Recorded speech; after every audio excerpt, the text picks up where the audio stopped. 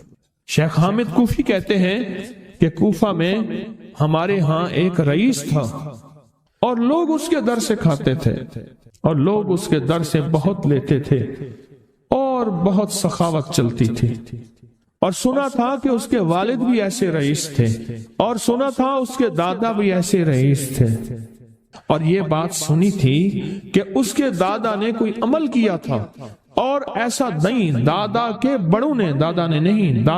بڑوں نے کوئی ایسا عمل کیا تھا جس میں اللہ سے نسلوں کے لیے رزق اور رزق کے خزانے منوائے تھے۔ کتنے لوگ ایسے ہیں، مال دولت چیزیں ایسے حالات اور گردش میں آئے کہ ناموری سے گمنامی میں چلے گئے۔ مجھے یاد ہے کہ میں ٹاؤن شپ میں ایک بندے سے ملا، یہ بات ہے آج سے کچھ 27-28 سال پہلے کم و بیش۔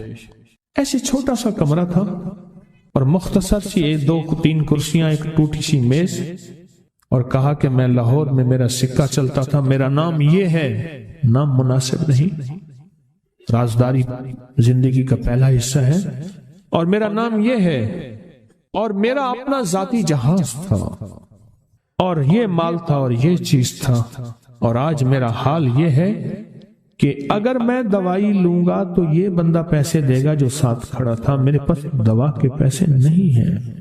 مجھ سے ایک ہمارے مخلص ہیں، وہ کہنے لگے کہ میرے والد جن کے پاس جاب کرتے تھے ان کا بہت بڑا کاروبار تھا، انہوں نے اس دور میں 14,000 کی گاڑی لی تھی نئی، اور پھر 16,000 کی گاڑی لی، نئی گاڑی، کتنے کی؟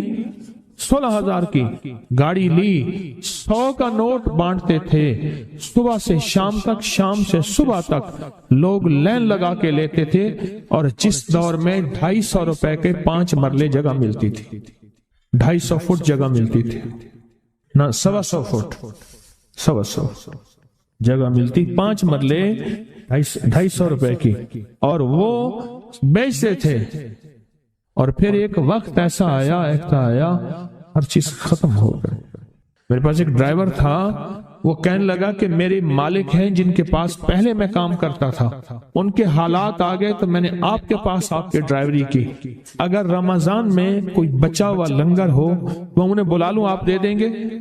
تو ہم رمضان میں مجمع آتا تو کوشش کی جاتی ہے کہ ان کو کھانا تازہ کھلایا جائے، تو میں نے کہا ٹھیک ہے، کہا کہ کچھ پیسے بھی ہو جائیں۔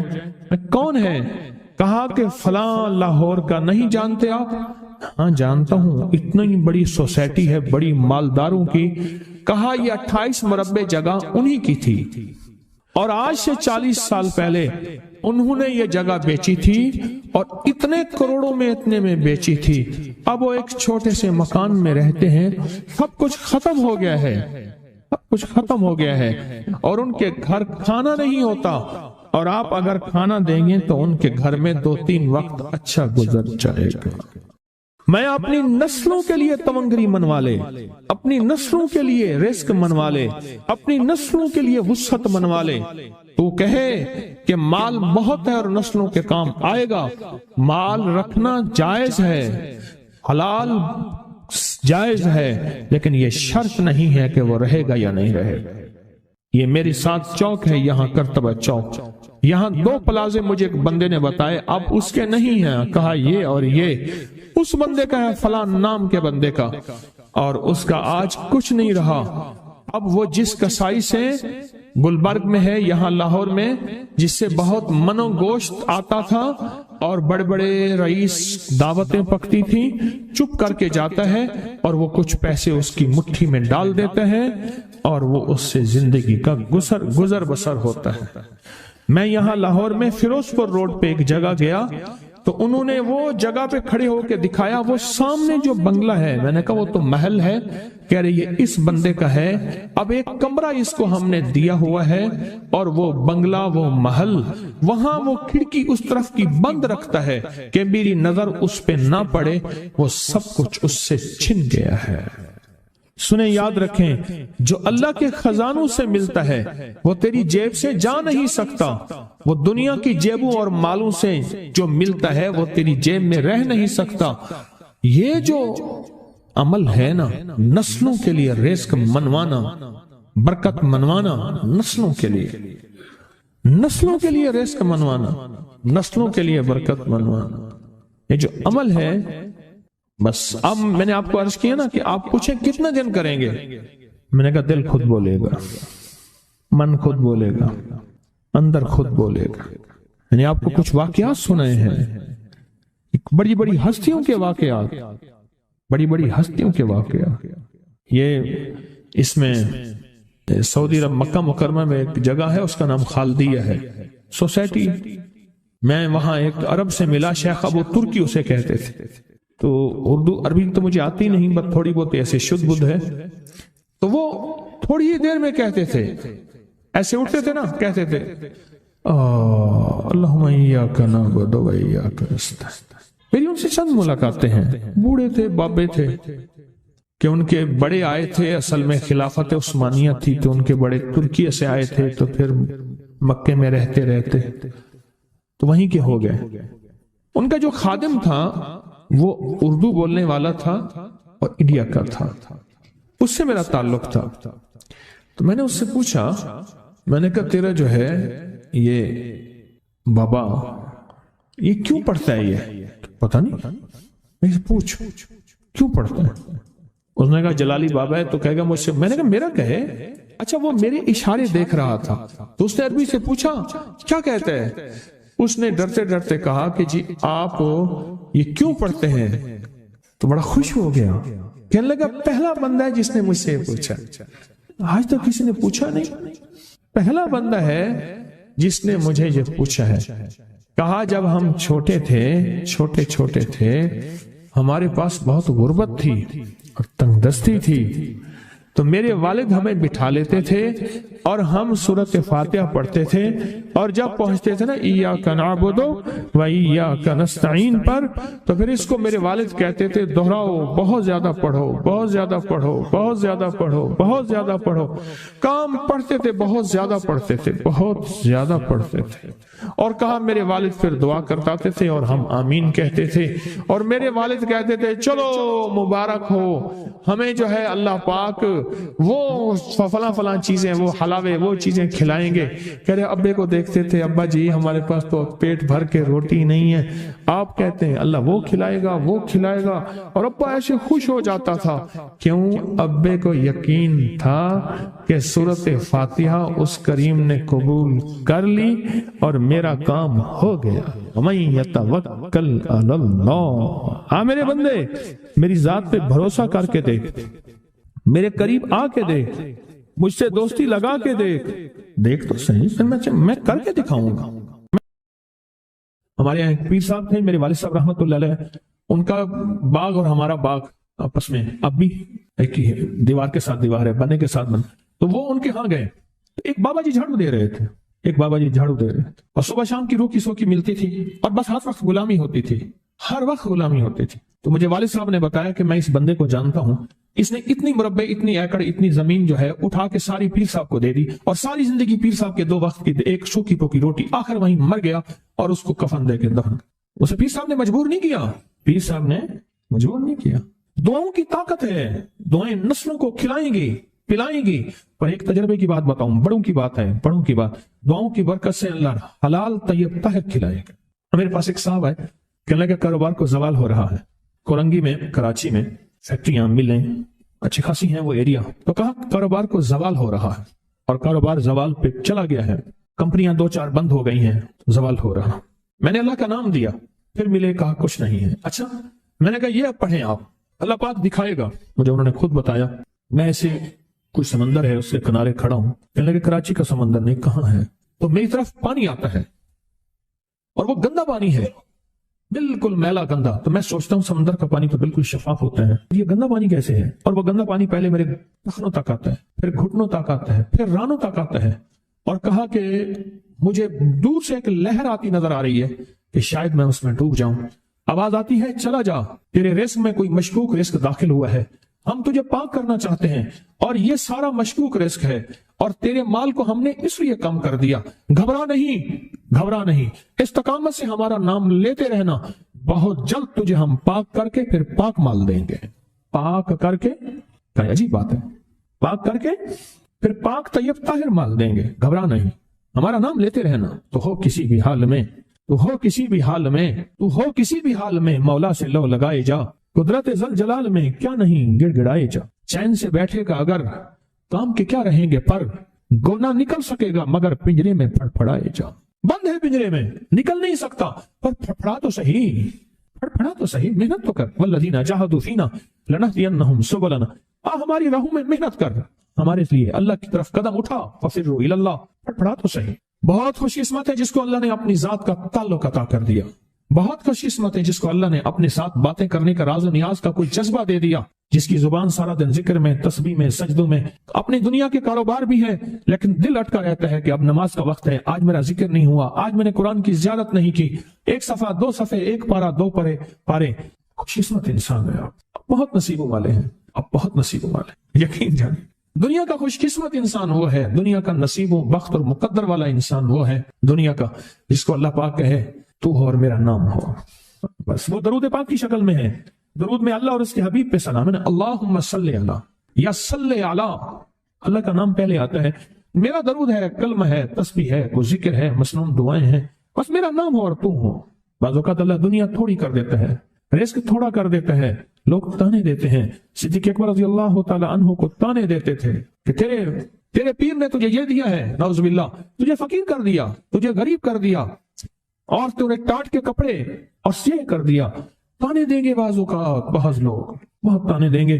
میں نے ایک دفعہ مجھ سے کہنے لگے کہ مجھے دنیا بہت تانے دیتی ہے، تو میں نے کہا میرے ساتھ سودا کر لے، اگر زیادہ تھک گیا ہے، اب تک جو تسبیح ذکر کا نور ملا ہے وہ مجھے دے دے، میں اللہ سے کہتا ہوں کہ اللہ اس کو مال دولت دے دے، یہ سب چھین لے۔ کہا نہیں، یہ سب کچھ تو اس کے پاس بھی ہے جس کو کلمہ نصیب نہیں ہوا، یہی تو میرے پاس ہے، اگر یہ مجھ سے چھن گیا تو باقی میرے پاس بچے اور رہے گا کیا، بچے اور رہے گا کیا، بچے اور رہے گا کیا۔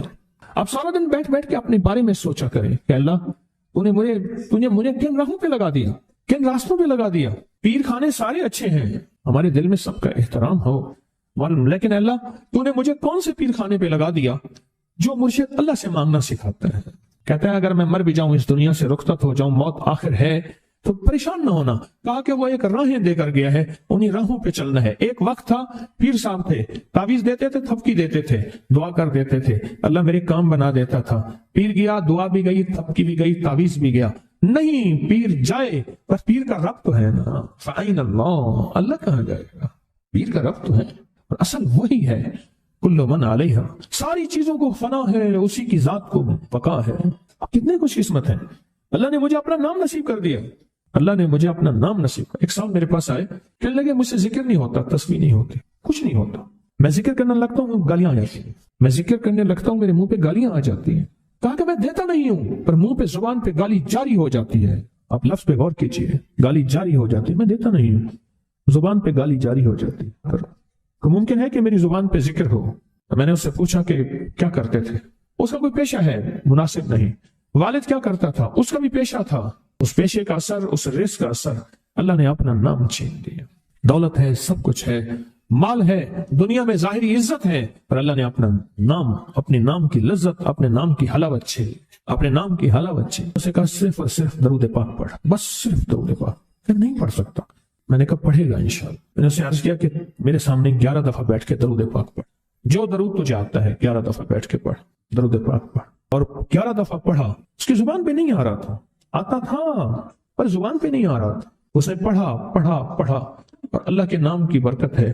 کیوں میں نے درود کیوں بتایا کہ اللہ کے نام کی برکت ہے کہ درود پاک وہ واحد عمل ہے، فرمایا اگر ریاکاری، دکھاوے کی نیت سے بھی پڑھو، اللہ کہتا ہے قبول ہے۔ دکھاوا، ریاکاری، لوگ مجھے نیک کہیں، لوگ واہ واہ کہیں، اللہ کے لیے نہیں کر رہا، حالانکہ یہ عبادت کبھی بھی اس کی بارگاہ میں قبول نہیں ہے، کبھی بھی قبول نہیں ہے جو اللہ کے لیے نہ کی جائے۔ پھر اللہ کہتا ہے نہیں، مجھے اپنے حبیب پہ درود اتنا پسند ہے کہ درود پڑھو اور جس حال میں پڑھو، حالانکہ مومن ریاکار تو ہو ہی نہیں سکتا، جس حال میں پڑھو میں قبول کروں گا۔ میں نے کہا میرے دل میں اللہ نے یہ بات ڈالی اسی وقت، اور یہ دلیل کے ساتھ ڈالی، میں نے اس کو درود بتایا، اور اللہ کا نظام دیکھیں، اس کی شان کریمی دیکھیں۔ پھر جو اس کی زبان پہ درود جاری ہوا، مجھے کہنے لگا کہ میں ہفتے میں 1.25 لاکھ کر لیتا ہوں، ہفتے میں 1.25 لاکھ کر لیتا ہوں۔ ایک دو اس نے مجھے عجیب خواب سنایا، کچھ خواب ایسے ہیں جو یاد رہتے ہیں. کہنے لگے میں دیکھا کہ پہاڑ ٹکڑے ٹکڑے ہو رہے ہیں، ہر چیز ٹوٹ رہی ہے، اور ایک شور ہے، کوئی گونج ہے، اس کی وجہ سے ہر چیز ختم ہو چکی. اور مجھے کسی نے کہا قیامت آ گئی ہے. پریشان ہوں، کہاں جاؤں؟ ان المفر کلا لا وزر الى ربک یومئذ المستقر. کہاں جاؤں؟ آخر کار کہا کہ میرے ساتھ ایک بندہ دوڑتا ہامتا کامتا آیا اور وہ بھی پریشان تھا. میں نے کہا یہ بھی میں اتنا ہے. پوچھا کہاں؟ کہا قیامت آ گئی، کہاں جاؤں؟ بس ہم دونوں پھر ایک طرف دوڑ پڑے. آگے دیکھا تو ایک بہت بڑا ترازو ہے اور مجھے پکڑ کے کہا تیرا نام اعمال ہے، جلدی کر. کہا کہ میرے پاس ایک طرف پہاڑ کے پتھر کالے تھے اور اس میں کوئی کالے جانور تھے، اور کہا یہ سارا تیرا گناہ ہے، سب ہے. اور ایک طرف ترازو تھا، اس میں چند ذرے تھے اور کچھ بھی نہیں تھا. کہا یہ تیری نیکیاں ہیں. کہا میں نے سمجھا، بس ختم ہو گیا. اللہ پاک جل شانہ کے فرشتے آگے بڑھے اور کچھ چیزیں اٹھا کے نا ایسے ترازو میں ڈالتے جا رہے تھے جو نظر نہیں آ رہی تھی، پر ایسے محسوس ہو رہا تھا کہ ان کے ڈالنے سے ترازو ایک دم ہلا ہے، کوئی وزنی چیز آئی ہے. ابھی بہت سارا باقی تھا کہ ترازو میرا جھک گیا اور میں جا تو کامیاب ہے. میں نے پوچھا یہ کون سا عمل ہے؟ کہا تو نے عشق اور جذبے کے ساتھ وہ جو درود پاک پڑھا تھا، یہ وہی عمل ہے. ہمیں قیامت کے دن بندہ جائے گا قبر میں، جب بندہ جائے گا تو وہ بندہ جو ہے پریشان ہوگا. تو اچانک ایک دروازہ کھلے گا، اس میں روشنی آئے گی اور ایک نیک جوان صالح خوبصورت اس کے ساتھ بیٹھے گا اور اس کے ہر سوال کا جواب دیا جاتا جائے گا، ہر سوال کا جواب. اور منکر نکیر چلے جائیں گے اور اس کی قبر میں جنت کی کھڑکیاں کھل جائیں گے، جنت کے دروازے کھل جائیں گے. پوچھے گا یہ کیا ہے، آپ کون ہیں؟ کہا وہ درود ہوں جو دنیا میں تو اٹھتے بیٹھتے سوتے جاگتے پڑھتا تھا. وہ درود تو دنیا میں مجھے نہیں بھولا تھا، آج میں تجھے نہیں بھول. کبھی نہ سوچے ہیں کہ مجھے تسبیح سے، ذکر سے، درود سے، کلمے سے، سورت اخلاص سے اور اس دعا سے کچھ نہ ملا، کیونکہ آپ کو یہ کانوں میں ڈالنے والے بہت ملیں گے. کیا پایا، کیا ملا؟ فلاں کو تو یہ ملا، فلاں کو تو یہ ملا، تجھے کیا ملا؟ بہت ملیں گے. اور ایسے لوگ ملیں گے کہ جس کا گمان سے بالا تر ہے. ایسی دلیلوں کے ساتھ بات کریں گے، آپ کے قدم ڈگمگا جائیں گے، ہل جائے گا، اور انسان سوچنے لگ جائے گا کہ میں نے تسبیح خانے کا انتخاب غلط کیا ہے. یا پھر اپنے شیخ اور مرشد کے بارے میں وساوس اور بدگمانیوں کی بھار مار کر دے گا اور شیخ اور مرشد کی جاسوسی اور تعقب پہ لگا دے گا اور بدگمانیاں، شک بڑھ جائیں گے. اگر شک اور وسوسے بدگمانیاں بڑھ گئے ہیں تو سمجھ لے کچھ تھا تو چور آیا، اگر نہ تھا تو چور کہاں آتا. اب اپنے آپ کو یہیں سنبھالنے کی ضرورت